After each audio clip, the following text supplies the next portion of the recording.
So good morning, good afternoon, good evening, depending on where you are. Once again, trust everybody's doing well. And welcome to our session today.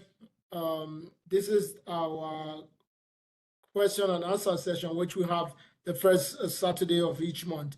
Here we get our practitioners to come in and then share their journey and their experiences with us. Today we have Neka come and share with us. So we are glad that she's taking the time off to come and share our experience and then answer our questions. So before we get started, a few housekeeping.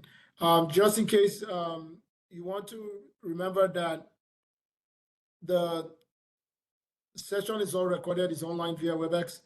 You are more than welcome to use your the reaction. So you would see the reaction. You would also see to raise your hands if you have any questions. You can also put the question in the question and answer box, or you can put it in the chat. That way we can get to them. We do have a question template that we actually use to drive, but for sure your questions are valid. We need them because that's the whole essence of the engagement. So that way we are all getting value from it. At the end of the session, the recording will be shared in all our channels. I would also share Neka's contact as well. So that way you can always network. So the whole thing is to ensure that we're growing our network as we're going to share our experiences as well. And then just a heads up right now, before we go,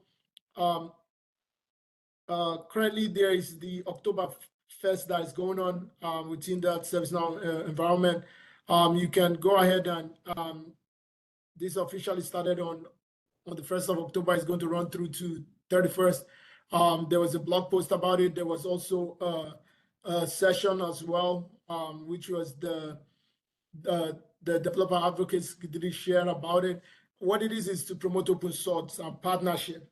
So you can go in there. There's every developer's skill level, whether you are a what we call the no code. There's also low code and pro code. So you come in there. It's as simple as going in there. If you want to, you can take a look and see examples within the code snippet because they have different projects that are there. You can go in there and then take a look.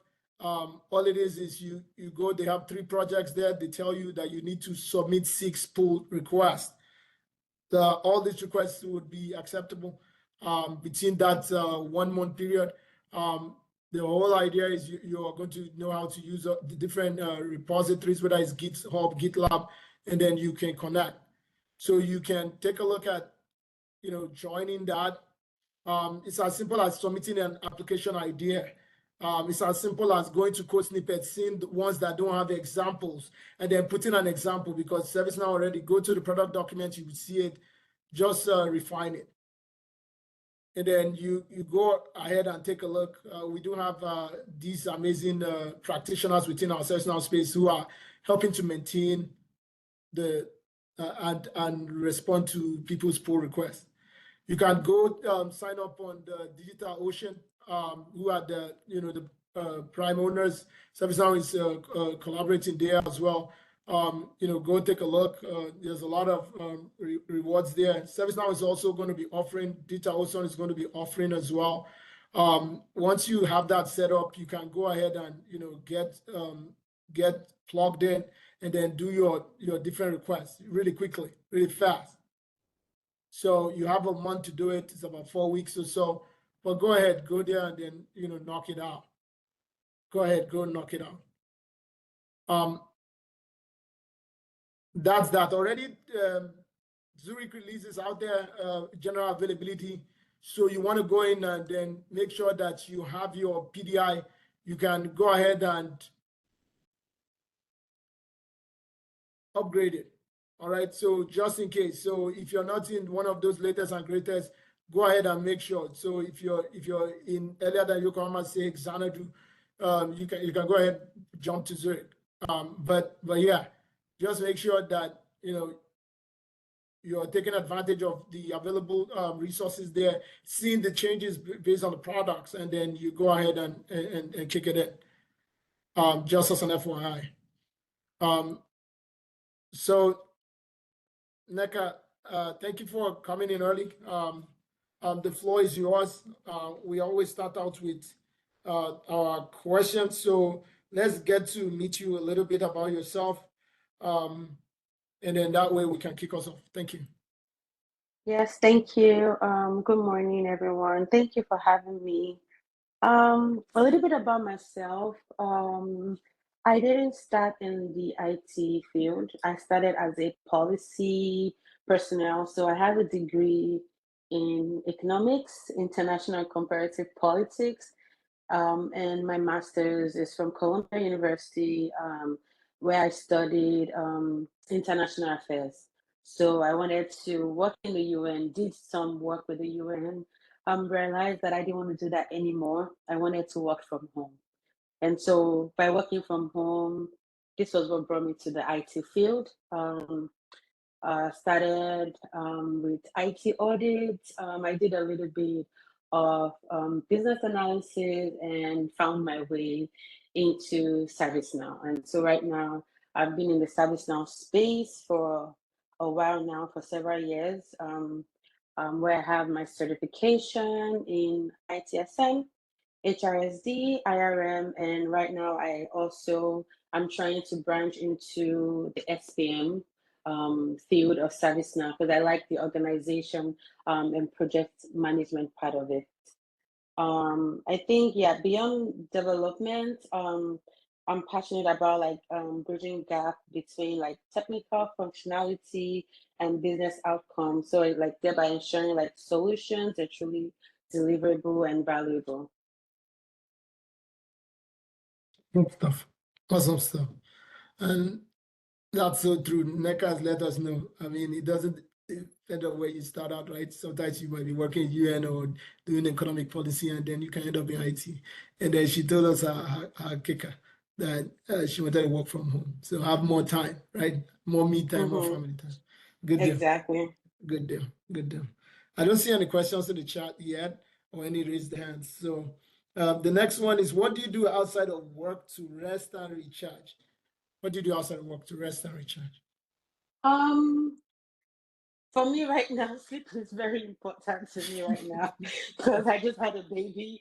And so normally I would say, oh, I read books. So before I had my baby, I love to learn. I love to learn and I love to learn like weird different things. So before now I would say, oh, I read more books, I read books, I try to read books, I read inspirational books, I read biographies because I'm Igbo, I like money, so I want to learn how people got to where they got to. So I read a lot of biographies, right? I love to travel. I love to spend time with my family. Me and my husband, we try to travel as often as we can, but right now, if you ask me what do I do outside work, is sleep. Anytime I get sleep, I try to sleep. I have a 2-month-old daughter that keeps me awake as long as she can keep me awake. So for now, spend time with my family, spend time with my daughter. Like, she she keeps me now motivated. So this is what I do to recharge. I love to also watch movies. I'm a sucker for love, so I love watching romantic movies, romantic stories, that start off rough, but gets like fairy tale, let me put it that way. So this is what I do to recharge. So a little bit of a lot of things that I do to help me recharge. I also tend to look at what is new on ServiceNow, because for me, I don't like looking stupid at my job. So I try to put myself abreast of, the current situation going on with what I do as part for work. Awesome stuff. Good deal. Good deal. That's really all it is. There is no one size fit all. The whole idea is to know what works for you and then make sure that you continue to, find meaning. Is really what it is. Great, great stuff. I'm loving it so far. I don't see any other question in the chat, and you had already started to answer the third question, talking about which is a good thing. It's a good segue. So what you what you do to keep up with technology trends, especially AI. because really the key is that AI. So how are you keeping up with AI, different AI technologies, whether it's Gen AI, agentic, or the traditional AI that we know. How are you keeping up? Yeah, so because I have the in-depth knowledge that technology is changing, ever growing, ever quickly evolving. So what I try to do is I try to follow industry blogs. I subscribe to like ServiceNow community to see like updates. I do webinar like this one. I go to like developers forum. I also read um what else? I experiment on models, right? Which is why I went into the SPM because I started as ITSM, and I'm realizing that yes, it's good to have ITSM foundation, but it's also good to have other knowledges in other modules. So that's what I also do, like verging into other modules, and also do like hands-on experience. And most importantly, community. I have a good community of ServiceNow developers, ServiceNow business analysts, ServiceNow practitioners generally. Having a good community is very important. I started off as ServiceNow because I had someone that was willing to help me, bring me to speed, trained me, showed me the ropes. So, and whenever I have questions, I have this community to reach out to. For instance, I've reached out to you before when I had a deadlock with one of my work, that I was doing, and you were very helpful. And so, having that community is very important because no man is an island. So you need that community. You need to always go out there. You need to check what is trending. You need to check the new releases. You need to check all of these things. So this is how I stay up to date with the technology trends. Awesome stuff. Awesome stuff. We don't have any questions in the chat yet. So the next question is continuing from that same trend. So here it talks of training and certification. What's your take? Training versus certification. What's your take? Thank you. They go both hand in hand. I don't think any is more important than the other. Training is very important, right? If you do more certifications without training, you're not going to be good at what you do. You're not going to be good at what you do. What you just be doing is almost like a Girl Scout, just stacking up ribbons and certification. However, if you have your training, that gives you that hands-on experience. It gives you the knowledge beyond the certification, right? Yes, it's good to have certification because most jobs would want you to have that certification, right? However, beyond that certification, what next? What next? So imagine you have a job, you have all the certification. For instance, I say I have ITSM, I have SPM, I have HRSD. These are all certifications, right? And I'm at a job and I'm doing HRSD and I don't have the hands-on experience. My certification is useless at that point. Yes, it is good to have certification, but it's also very important to have the hands-on experience, right? Yeah, so I think they go both hand in hand, but experience, I would say, is way more important than just stacking up certifications. Good deal. Good deal. That's the truth. There's the synergy. There is no way you take one against the other, especially in the technology space that we live in. So you have the certification, gets you notice, gets you that foot in the door, gets you the interview. But stay empowered, the training, so that you get that hands-on, right? Immersive learning. So that way, like, there's no how you would not experiment. You will fail it. Like they said, the headmaster was once a schoolboy. So you need to, first of all, go in there and then dig deep. Don't be afraid to fail. Failure is learning. Failure is feedback.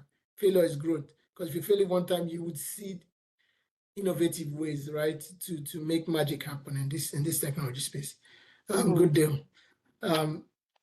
Obi has a question for us. She said, "How do you cope in the IT world? More like being a woman. How do you manage yourself and find your your tribe among a male dominated space?"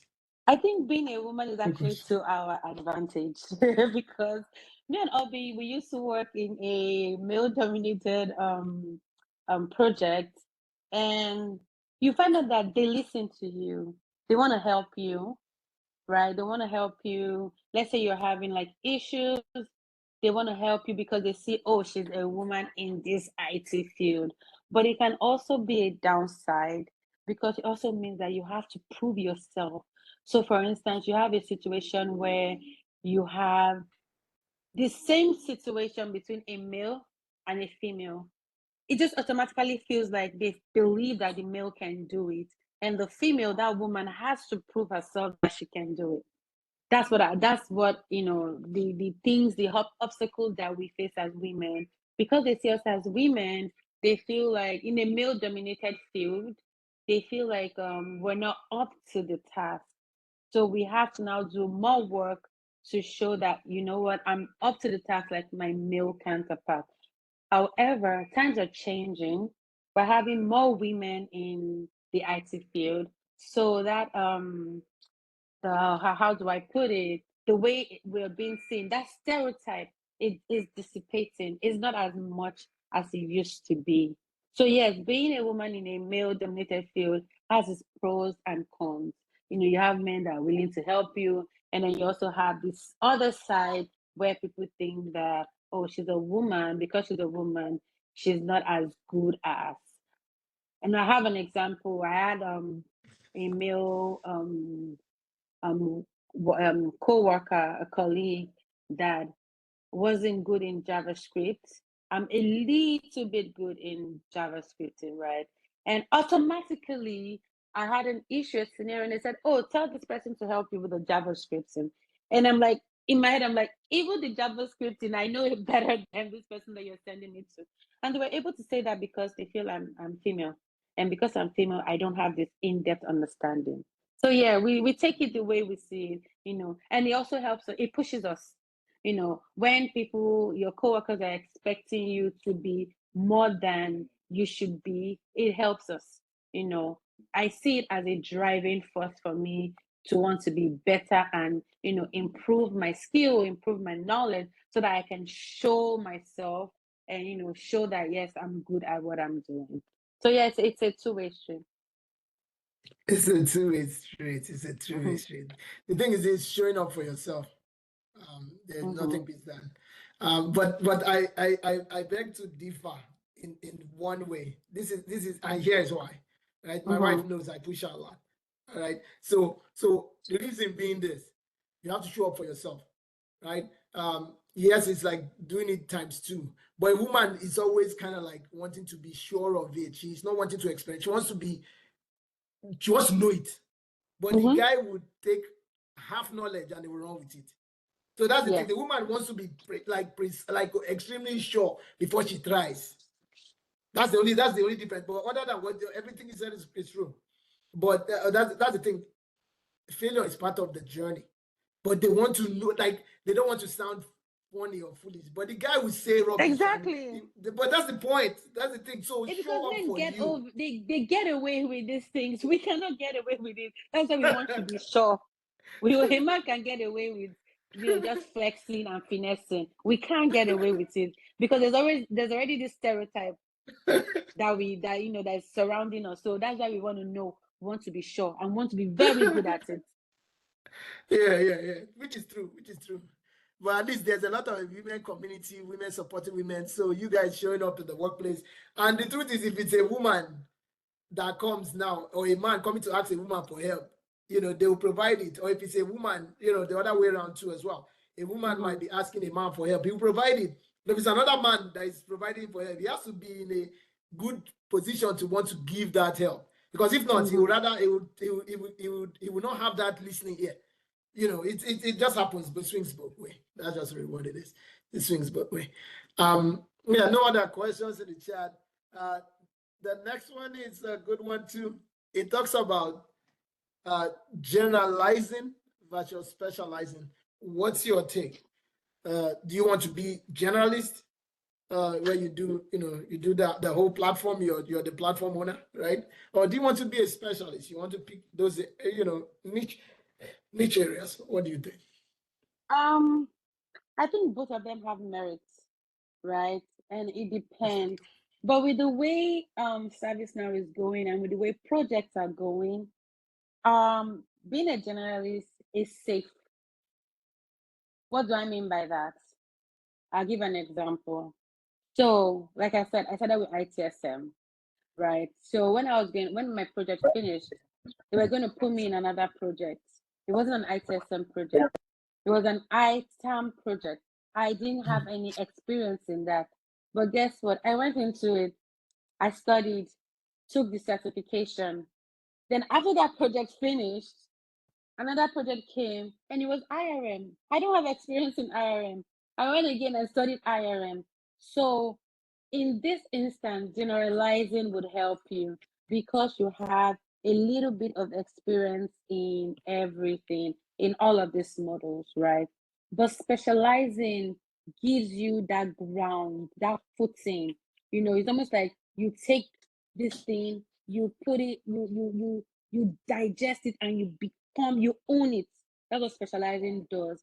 But times are changing, and the way the workforce is right now, being a generalist keeps you in projects.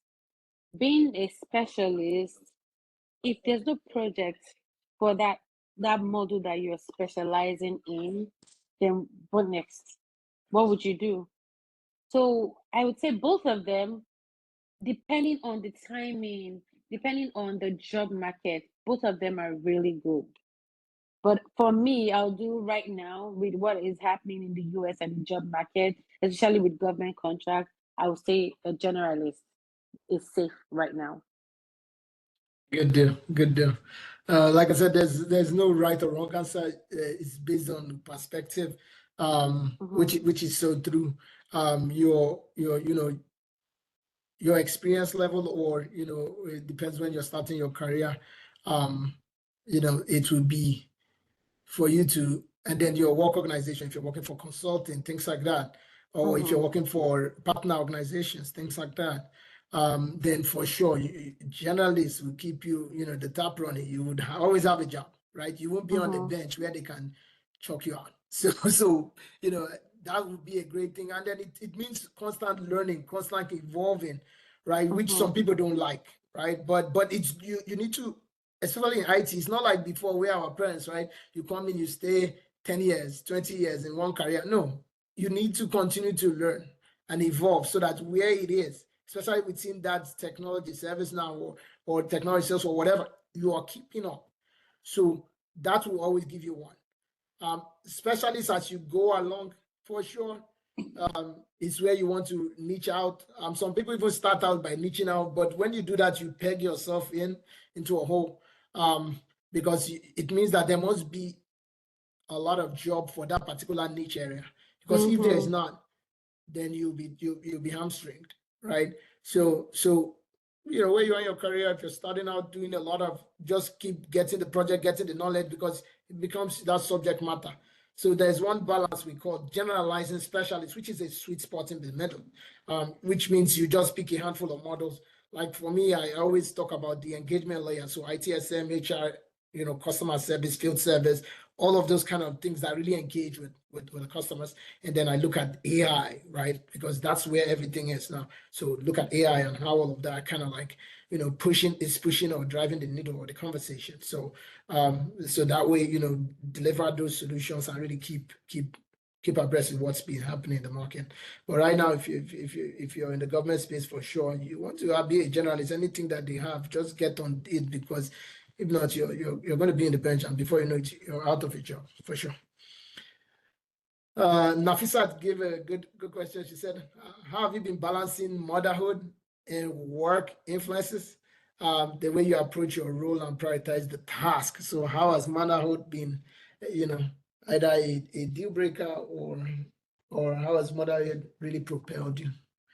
for you to, and Honestly, then discovering strategies to help you be more effective in both areas. How are you managing, like, juggling the thing? to be honest, I have not started managing it yet. I'm still on maternity leave.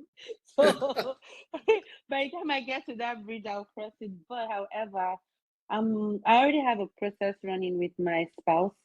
And I believe that by the time I resume work, we'll be able to balance it. So we do co-shifting, right? So sometimes he does night shifts, so I'm able to sleep. And I was talking to my boss, my oga today, this morning, if you remember.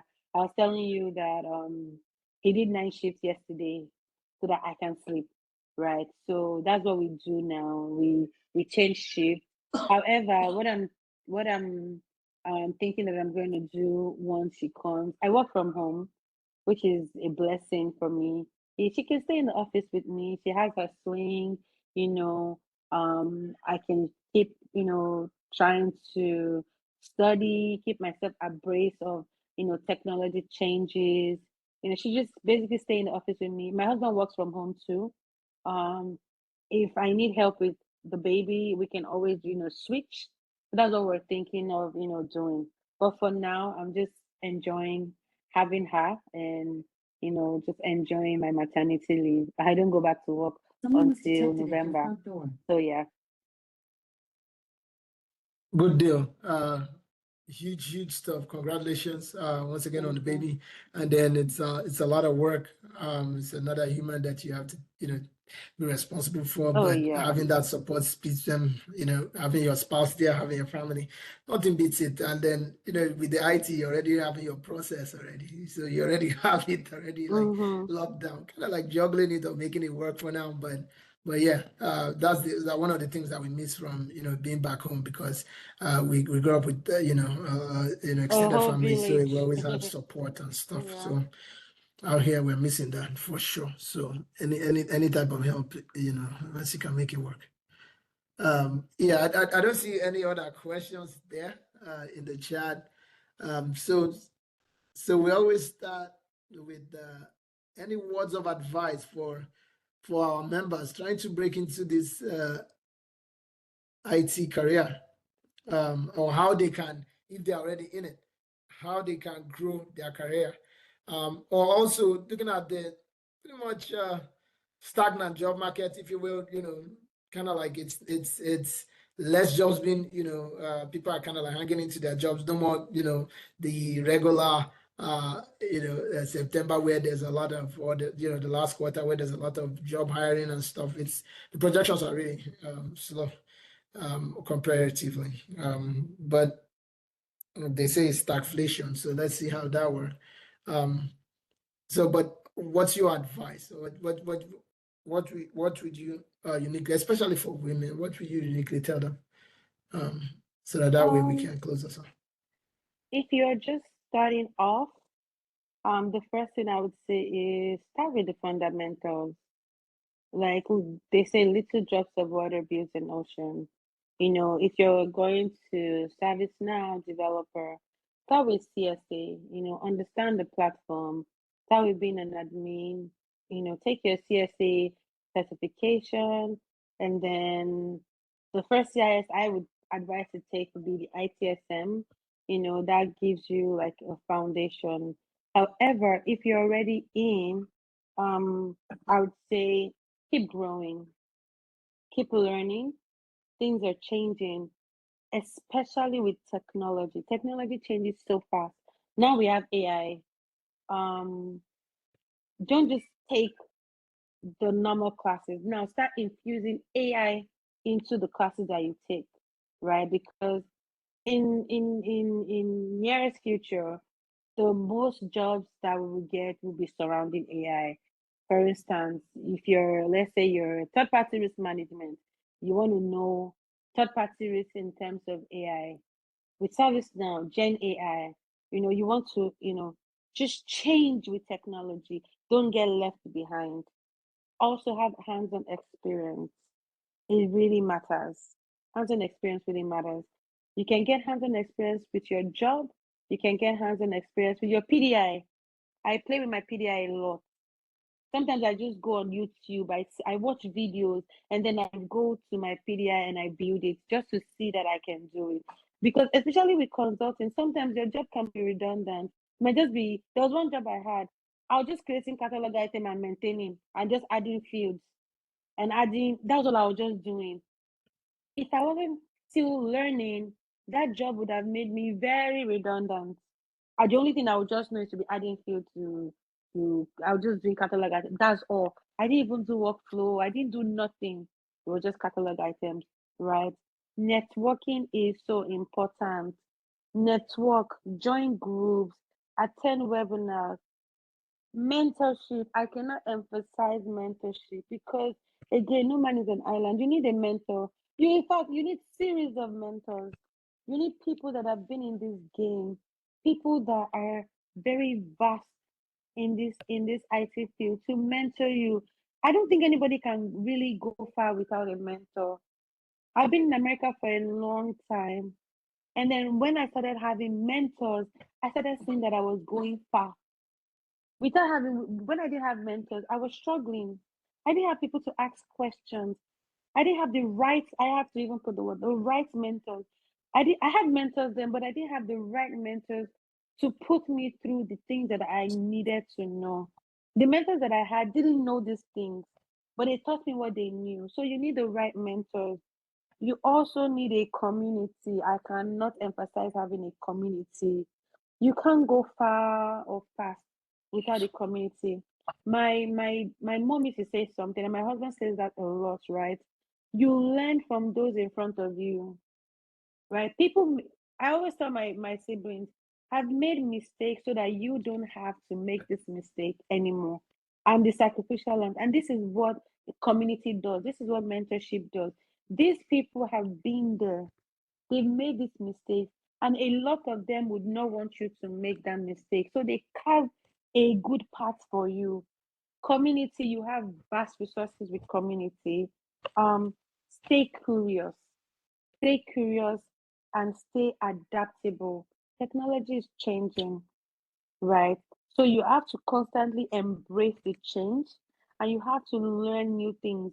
We service now, learn new models. Like I said, I just learned SPM. The next thing I want to learn, I'm looking at what I want to do next. What I want to learn is to make myself marketable and not just learning, but knowing it so that when I'm working, I'm able to do what I need to do.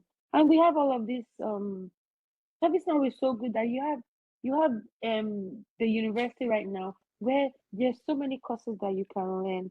So you can take advantage of all of these things. I think that's it basically. Just have mentors, keep learning, have hands-on experience, start with the fundamentals, network and have mentors. Good deal. Good deal. That's so true. No man is an island. And then like we talked about, the headmaster is a schoolboy. So little drops of water. Just go at it. Sometimes you might skip one day. It's just like if you have your requirement, right? Sometimes you might wake up and do exercise. Sometimes you might not. Sometimes you might miss. But the idea is the big picture. So good deal. Just good deal. Once again, we appreciate NECA coming to share her experience with us, taking the time off from family and sharing your journey. We're grateful and thank you for your spouse and the baby for letting us have you.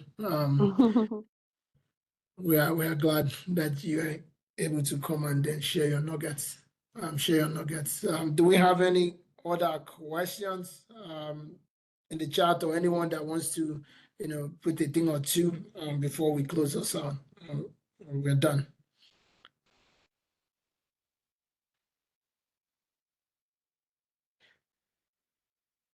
So a couple of minutes, the recording will be out. NECA's information will be available. Go ahead and connect with her. So you can always also look at our, we'll put that on LinkedIn as well. So that way everybody can go ahead and, grow the network. Thank you, everyone. Enjoy the rest of your Saturday. Bye-bye. Thank you. Bye. You're welcome.